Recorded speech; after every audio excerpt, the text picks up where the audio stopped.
Hello, everybody.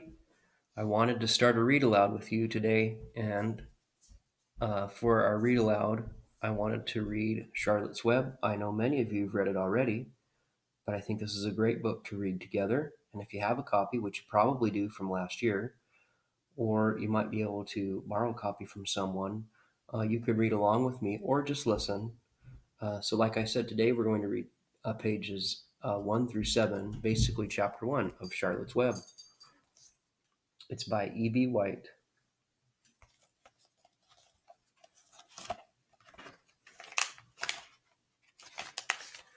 Chapter 1 is called Before Breakfast.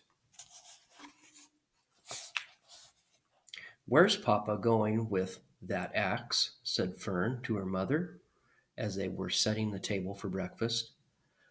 "Out to the hog house," replied Mrs. Arable. "Some pigs were born last night." "I don't see why he needs an axe," continued Fern, who was only 8. "Well," said her mother, "one of the pigs is a runt. It's very small and weak, and it will never amount to anything.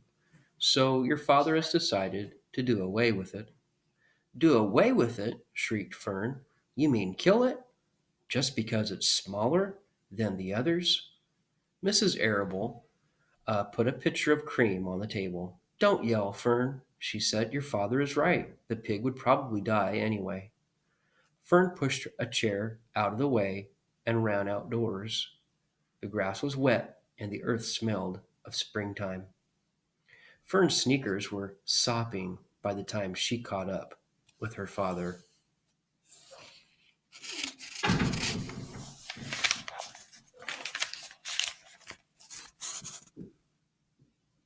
And there's Fern trying to stop her dad with the axe. "Please don't kill it," she sobbed. "It's unfair." Mr. Arable stopped walking. "Fern," he said gently, "you will have to learn to control yourself." "Control myself?" yelled Fern. "This is a matter of life and death, and you talk about controlling myself?"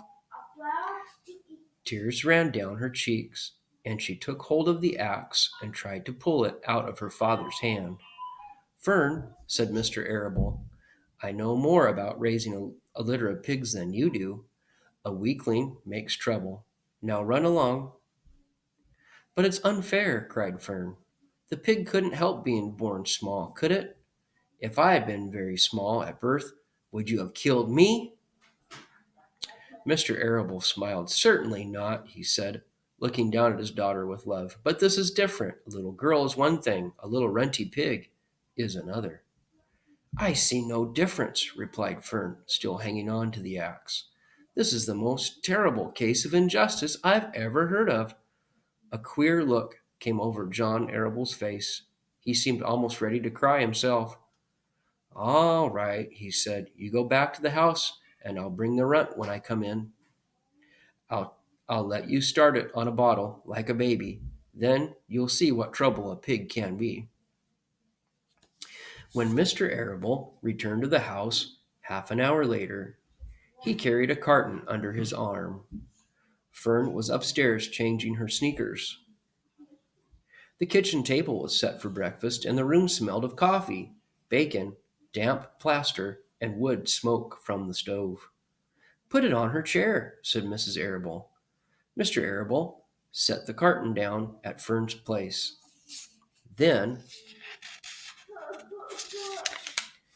he walked to the sink and washed his hands and dried them on the roller towel.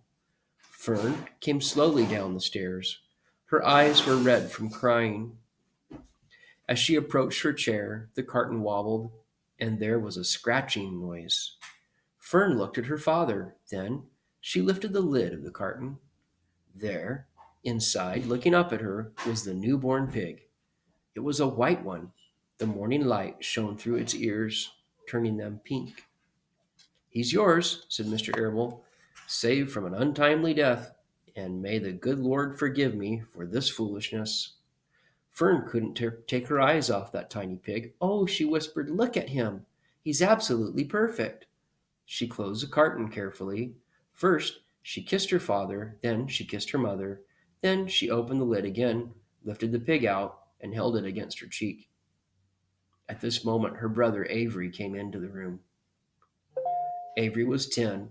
He was heavily armed, an air rifle in one hand, a wooden dagger in the other. "What's that?" he demanded. "What's Fern got?" "She's got a guest for breakfast," said Mrs. Arable. "Wash your hands and face, Avery." "Let's see it," said Avery, setting his gun down. "You call that miserable thing a pig? That's a fine specimen of a pig. It's no bigger than a white rat." "Wash up and eat your breakfast, Avery," said his mother. "The school bus will be along in half an hour." "Can I have a pig, too, Pop?" asked Avery. "No, I only distribute pigs to early risers," said Mr. Arable. "Fern was up at daylight, trying to rid the world of injustice. As a result, she now has a pig. A small one, to be sure, but nevertheless, a pig. It just shows what can happen if a person gets out of bed promptly. Let's eat. Oh, and kids, this is one of my kitties. I'll let him say hello to you. Huh? His name is Cole, because he's as black as a lump of coal. We call him Coal Boy. Okay? All right, buddy, you go over here. Let's see if I can remember where I left off. But Fern couldn't eat until her pig had had a drink of milk. Mrs. Arable found Mrs. Arable found a baby's nursing bottle and a rubber nipple. She poured warm milk into the bottle. She fitted the nipple over the top and handed it to Fern. "Give him his breakfast," she said. A minute later, Fern was seated on the floor in the corner of the kitchen with her infant between her knees, teaching it to suck from the bottle. The pig, although tiny, had a good appetite and caught on quickly. The school bus honked from the road. "Run!" commanded Mrs. Arable. Taking the pig from Fern and slipping a doughnut into her hand, Avery grabbed his gun and another doughnut. The children ran out to the road and climbed into the bus. Fern took no notice of the others in the bus. She just sat and stared out of the window, thinking what a blissful world it was and how lucky she was to have